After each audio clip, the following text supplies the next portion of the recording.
모든 부처님의 열반은 등불이 꺼지는 것과 같으니 그 귀인은 어디인가? 천고에 걸쳐 이 문제가 수많은 도를 구하는 이들을 괴롭혀왔다. 열반 이후 부처님은 완전히 소멸하셨는가 아니면 다른 형태로 존재하시는가? 이는 단지 생사의 비밀에 관한 것뿐만 아니라 수행의 궁극적 의미에까지 닿아 있는 문제이다.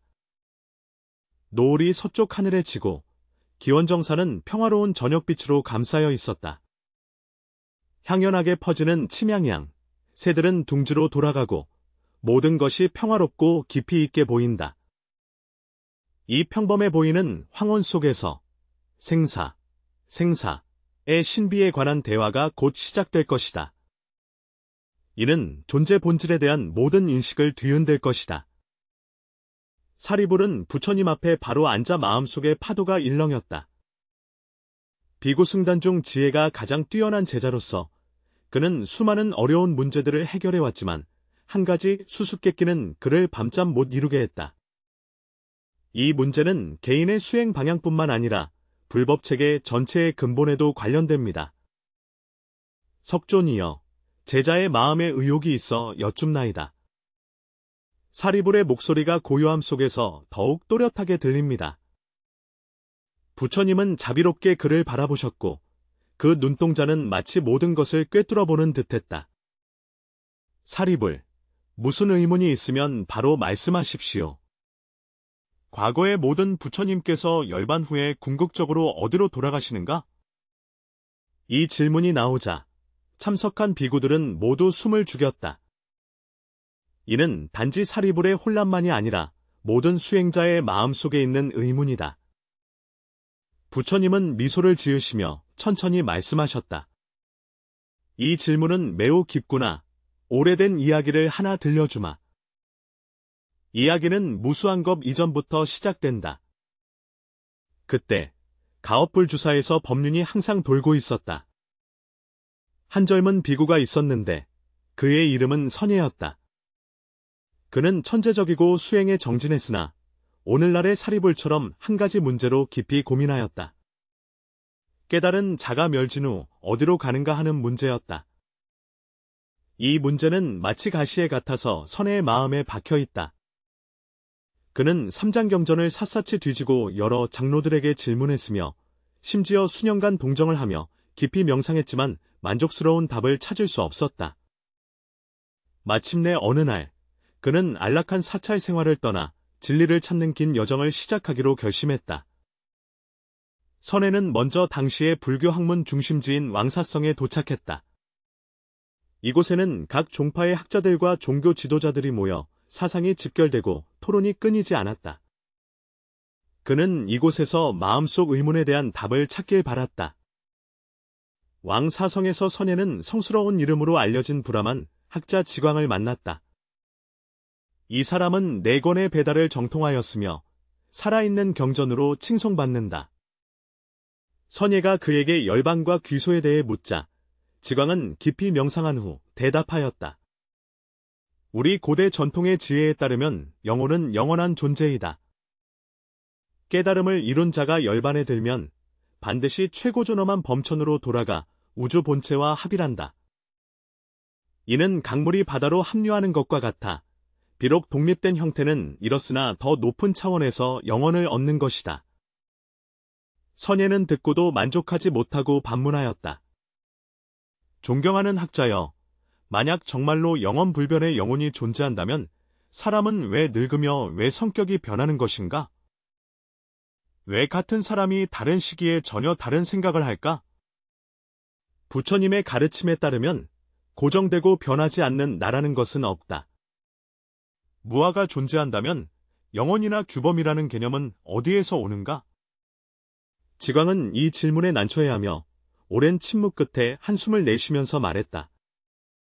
젊은 수행자여, 내 질문은 매우 타당하구나. 사실 우리는 죽음 이후 세계에 대한 인식의 대부분이 오래된 전승과 추측에서 비롯되었으며 직접 경험한 것이 아닙니다. 아마도 당신은 생사를 초월한 진정한 성자를 찾아 나서야 할 것이다. 왕사성에서 떠난 후 선혜는 항하 부간의 깊은 밀림 속에 사는 30년 동안 고행을 한 수행자 월광을 찾아갔다.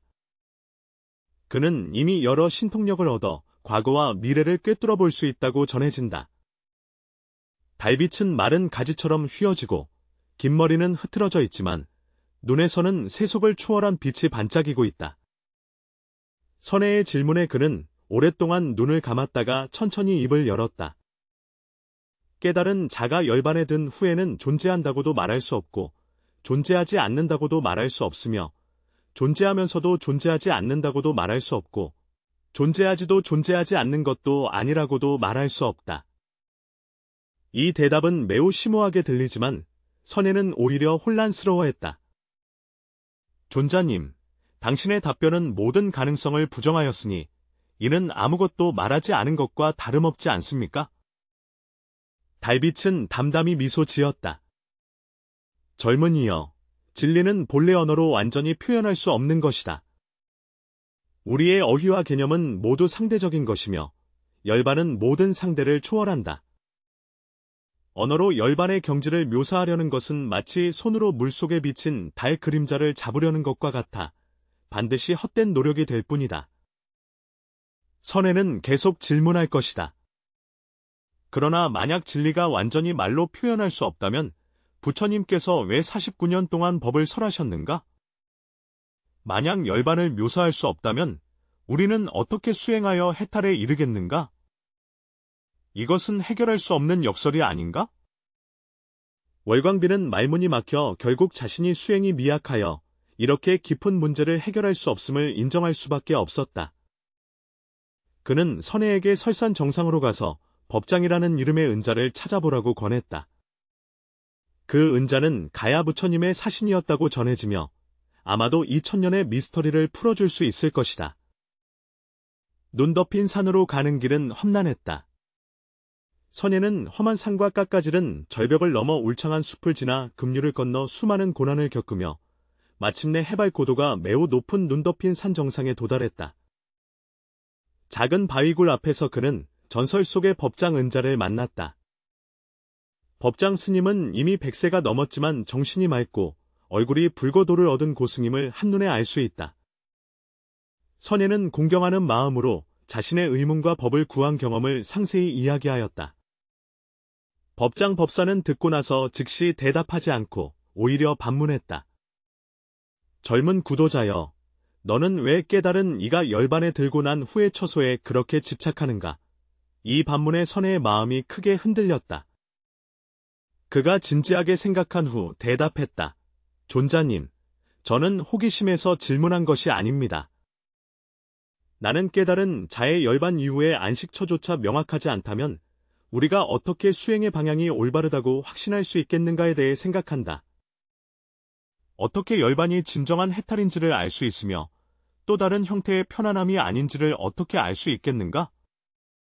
법장 스님은 살짝 고개를 끄덕이며 덧붙였다. 좋은 질문이다.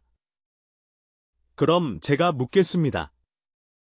하늘에 떠있는 구름이 떨어져 빗방울이 되고 빗방울이 바다에 합류한다면 빗방울은 어디로 갔을까요? 선한 마음으로 잠시 생각해보면 빗방울은 독립된 형태를 잃었지만 실제로 사라진 것은 아닙니다. 그것은 여전히 물의 형태로 바닷속에 존재하고 있을 뿐 빗방울의 모습으로 나타나지 않을 뿐입니다. 좋습니다. 법장법사가 계속 물었습니다. 그렇다면 양초가 다 타버린 후 불꽃은 어디로 갔습니까? 불꽃은 본래 독립된 실체가 없으며 양초 등의 조건에 의지하여 존재할 수 있습니다. 촛불이 다 타고 조건이 사라지면 불꽃은 자연히 꺼진다. 그것은 어떤 곳으로 간 것이 아니라 원래 갈 곳이 없는 것이다. 법장 스님은 다시 고개를 끄덕이며 말했습니다. 그럼 꿈속에서 내가 깨어난 후 어디로 갔느냐? 이 세 번째 비유는 더욱 심오하다. 선제는 갑자기 깨달았다.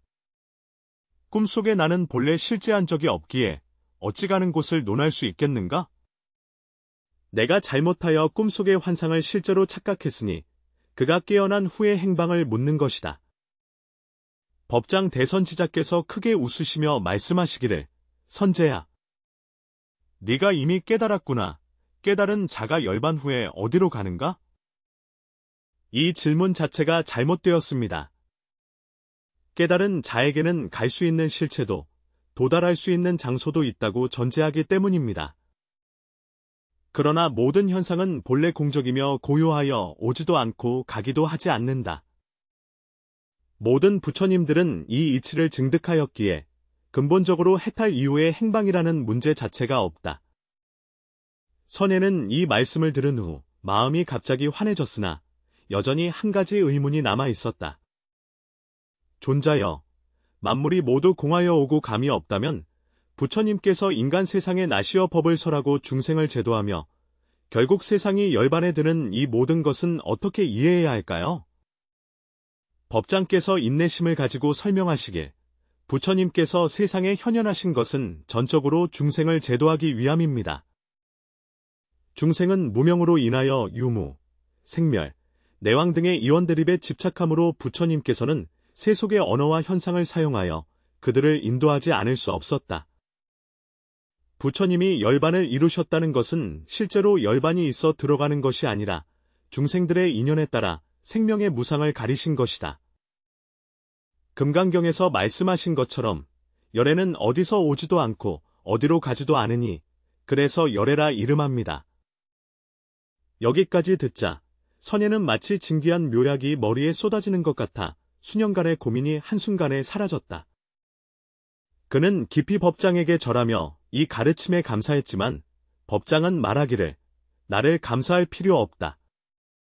나는 단지 내가 본래 갖고 있는 지혜를 보도록 도운 것뿐이다. 이제 당신은 열반의 진리를 이해하였으니 다음으로 해야 할 일은 이 이해를 진실한 수행과 실증으로 전환하여 마침내 최고의 경지를 직접 체험하는 것이다. 선예는 설산에 머물러 법장과 함께 수행하기로 결심하였다. 여러 해 동안 정진하고 노력한 끝에 그는 공성에 대한 이해를 깊게 하였을 뿐만 아니라 실제 수행을 통해 다양한 심오한 경지를 직접 체험하였다. 부처님께서 여기까지 말씀하시고 미소를 지으며 사리부를 바라보며 말씀하셨다. 네가 아는가? 그 선의 비구는 이후 어떻게 되었느냐? 사리불은 고개를 저으며 답을 기다렸다.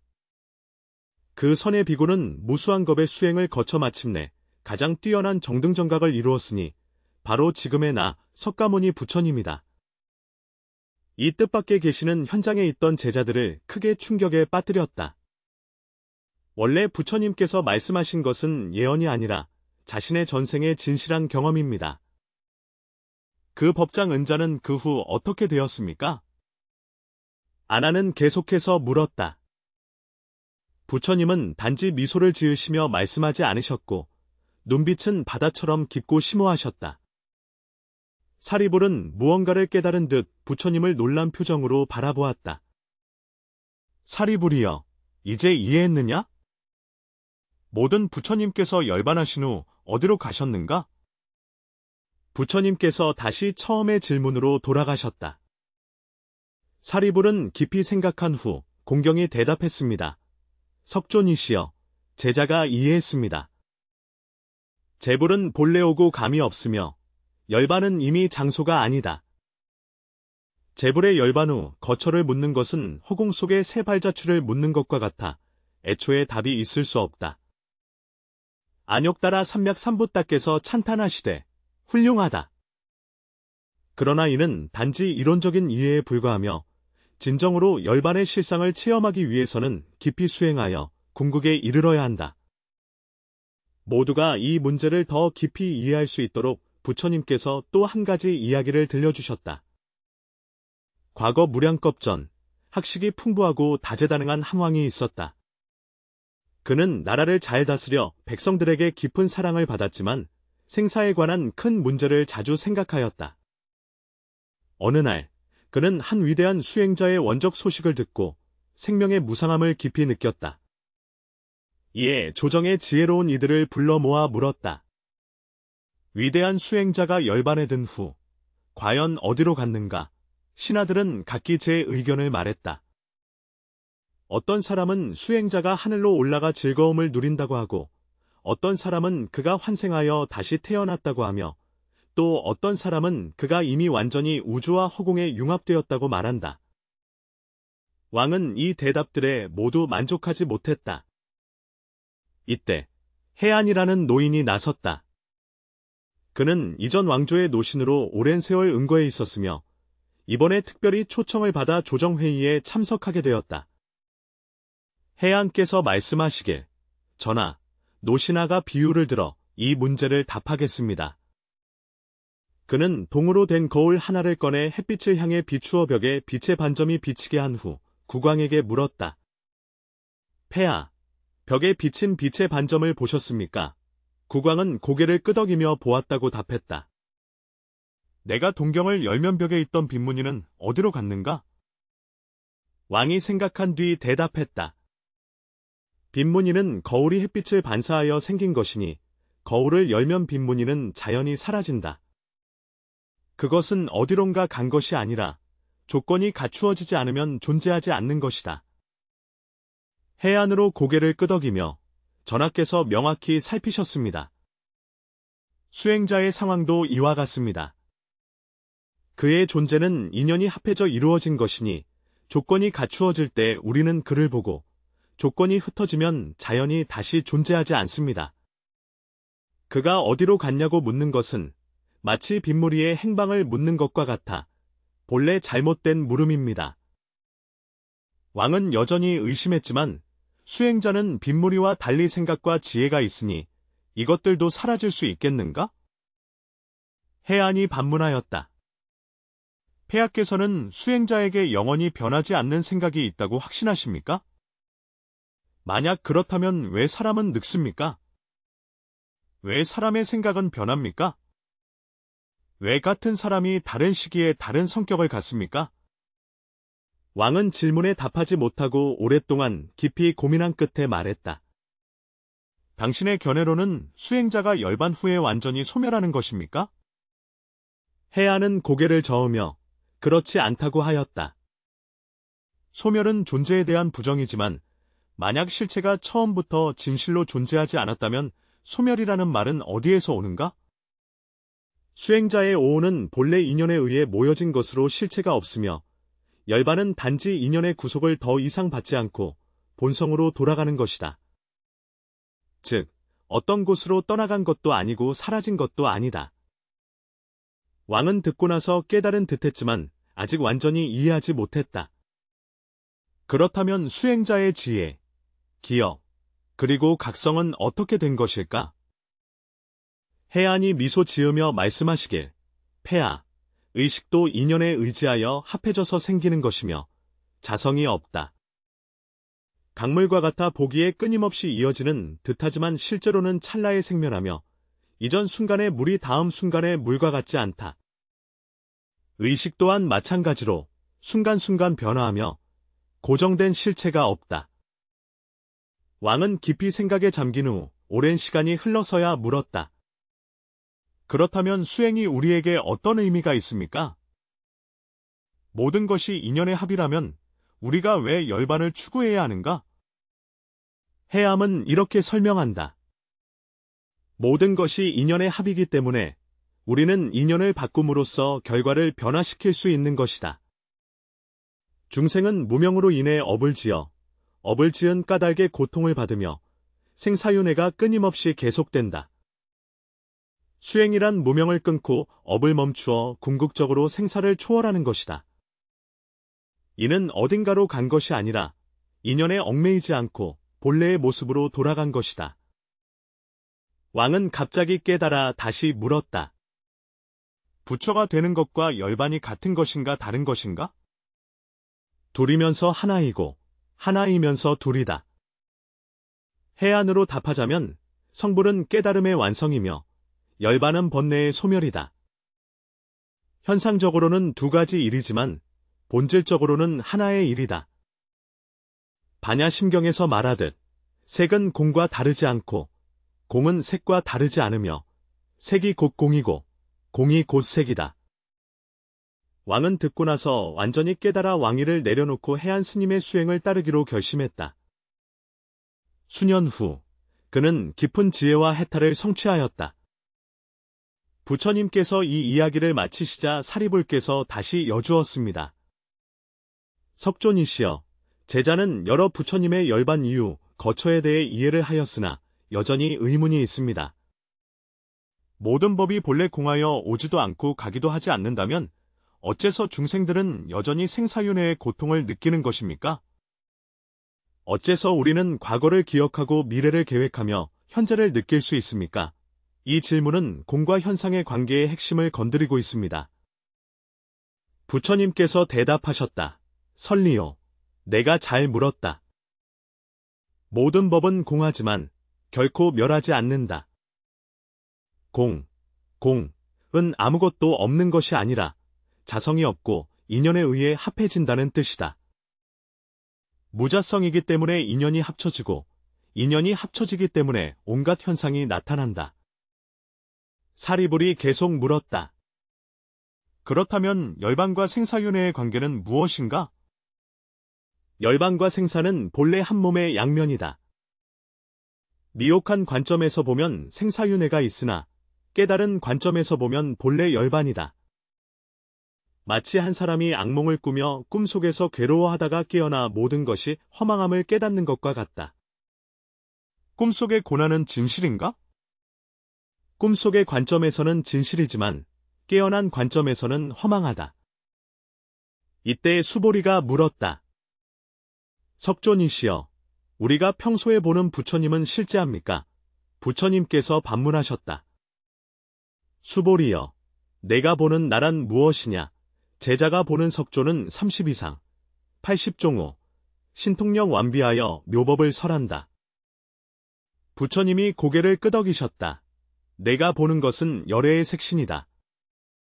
그러나 금강경에서는 색으로 나를 보고 음성으로 나를 찾는 이는 잘못된 길을 걷는 자라고 하셨다. 진정한 열애를 볼 수 없으며 상호로 볼 수도 없고 음성으로 구할 수도 없습니다. 수보리 갑자기 깨달았다. 원래 석존께서 색신을 드러내고 법을 설하며 중생을 제도하신 것은 모두 우리로 하여금 진여 본성을 보게 하기 위함이었다.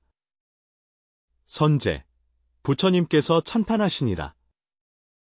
열애께서 세상에 현현하사 법을 설하시어 생사를 제도하시고 열반의 들으심은 모두 중생의 인연에 의한 것이지 열애께서 진실로 오고 감이 있는 것이 아니니라.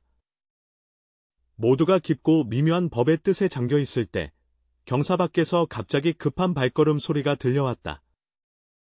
한 명의 당황한 비구가 헐떡거리며 뛰어와 보고했다. 세존이시여, 마가다국에 큰 병고가 발생했습니다. 아차세왕은 부왕 빈바사라를 살해하였고 지금 온 나라가 혼란에 빠져 있다. 이 갑작스러운 소식은 평온한 분위기를 깨뜨렸고 제자들은 서로를 바라보며 어떻게 반응해야 할지 몰라 당황했다. 부처님은 여전히 평상심을 지키며 천천히 말씀하셨다. 중생의 업력은 헤아릴 수 없으며 왕위의 교체 또한 인연에 의해 일어난 것이라고. 그러나 이 사건은 우리가 논의하고 있는 문제와 미묘한 관련이 있습니다. 모두가 의아한 표정으로 부처님을 바라보며 부친을 살해하고 왕위를 빼앗는 참극과 열반에 들어가는 귀양과 무슨 관련이 있는지 이해하지 못했다. 부처님께서 계속해서 말씀하셨다. 아사제왕은 아버지를 죽여야만 영원히 왕위를 차지할 수 있다고 생각했는데 이는 마치 속인이 열반 후에 갈 곳이 있다고 믿는 것과 같으며 모두 무상한 진리를 잘못 이해한 것이다. 빈보사랑은 죽은 후 어디로 갔습니까? 아제세왕이 장래에 죽은 후에는 어디로 갑니까? 모든 중생은 죽은 후 어디로 갑니까? 이 문제들의 답은 오늘 우리가 논의한 도리 안에 있습니다. 사리불은 호련히 깨달았다.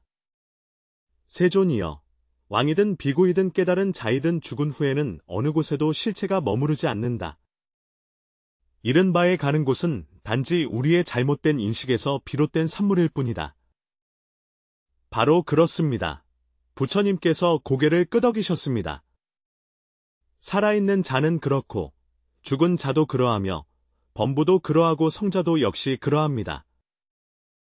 이 이치를 깨달으면 생사로부터 본래부터 따라오는 가상에 더 이상 속지 않게 되며 진실로 열반의 실상을 이해하게 된다. 아난이 갑자기 물었다. 세존이시여, 그렇다면 왜 우리는 빈포소로왕의 죽음을 슬퍼해야 합니까? 왜 우리는 아차세왕의 행동을 비난해야 합니까? 부처님께서는 자비롭게 아난을 바라보시며 말씀하셨다. 제법의 실상을 아는 것은 냉정하고 무정함을 의미하지 않는다. 모든 중생이 본래 평등하며 본래 불성을 지니고 있음을 알기에 우리는 더욱 자비와 희사심을 가져야 합니다. 악행을 책망하는 것은 중생을 선으로 인도하기 위함이며 고통을 불쌍히 여기는 것은 보리심을 일으키기 위함이다. 이는 마치 의사가 병이 허망함을 알면서도 환자를 온 힘을 다해 치료하는 것과 같다. 이 대답은 제자들로 하여금 자비와 지혜의 관계에 대해 더 깊이 이해하게 했다. 본래 공성을 깨닫는 것은 냉담해지는 것이 아니라 더 큰 자비심으로 모든 중생을 포용하는 것이다. 밤이 깊어가면서 경사회에서의 토론은 계속되고 있었다. 부처님께서 마지막으로 말씀하셨다. 오늘 우리는 열반의 귀착 문제를 탐구했는데 실은 존재의 본질을 탐구하는 것이었다. 생이든 사망이든 오고 가는 것이든 있음이든 없음이든 모두 개념의 놀이에 불과하다. 진정한 수행은 이러한 개념을 초월하여 자신의 본래 모습을 직접 체득하는 것입니다. 그렇다면 어떻게 하면 이것을 이룰 수 있을까요? 사리불은 모두의 마음속에 있는 의문을 물었다. 부처님은 일어서셔서 달빛 아래서 더욱 장엄하게 보이셨다. 방법은 매우 간단합니다. 바로 매 순간 현재를 살피는 것입니다. 과거를 쫓지 말고 미래를 환상하지 말며 바로 이 순간에 무엇이 생멸하지 않고 무엇이 오지도 가기도 않는지를 체험하라. 진정으로 현재 이 순간에 머물 때 열반은 결코 너를 떠난 적이 없으며 해탈은 결코 다른 곳에 있지 않음을 깨닫게 된다. 모든 제자들은 고요히 부처님의 가르침을 경청하며 각자의 마음속에 깊은 감동이 일어났다. 이 겉보기에는 평범한 밤에 그들은 오랫동안 괴로워하던 문제를 해결했을 뿐만 아니라 더 중요한 것은 수행의 진정한 의미를 깨달았습니다. 부처님께서 마지막으로 말씀하셨다. 기억하라. 모든 부처님이 열반에 들고 나서 어디로 갔는가? 이 질문의 답은 먼 곳에 있지 않고 하늘에도 없으며 경전 속에도 없다. 그것은 바로 여러분 각자의 마음속에 있다. 여러분이 이 질문을 더 이상 묻지 않을 때가 바로 답을 찾은 때입니다. 말을 마친 후 부처님은 천천히 자신의 거처로 걸어가시고 제자들은 달빛 아래에서 이 심오한 가르침을 계속 생각하며 머물렀다. 그날 밤 이후로 사리불은 더 이상 열반의 귀소 문제로 고통받지 않았다. 그는 깨달았다. 진정한 수행은 답을 찾는 것이 아니라 문제 그 자체를 초월하는 것이다. 이 인식의 전환 속에서 그는 자신의 수행이 질적인 도약을 이루었으며 내면에서 전례 없는 평정과 해탈을 얻었다는 것을 발견했다. 그리고 빈바사라왕이 사후 세상을 떠난 실제 사례는 부처님의 가르침 속의 영원한 본보기로 자리잡아 모든 수행자들에게 어떤 생사 변화에도 지혜로 바라보고 자비로 대하며 무상 속에서 영원을 보고 생멸 속에서 생멸하지 않는 진리를 깨닫도록 일깨워준다. 이것이 바로 불법의 오묘함이니 현실을 회피하지 않으면서도 현실을 초월한다. 그것은 현상을 부정하지 않으면서도 본질을 꿰뚫어 본다. 그것은 생사를 회피하지 않고 생사를 초월한다. 이러한 초월 속에서 진지하게 수행하는 모든 사람은 진정한 귀의처를 찾을 수 있으니 그것은 바로 자신의 본래 모습을 되찾아 현재 이 순간에 맑고 자각된 마음에 머무르는 것이다.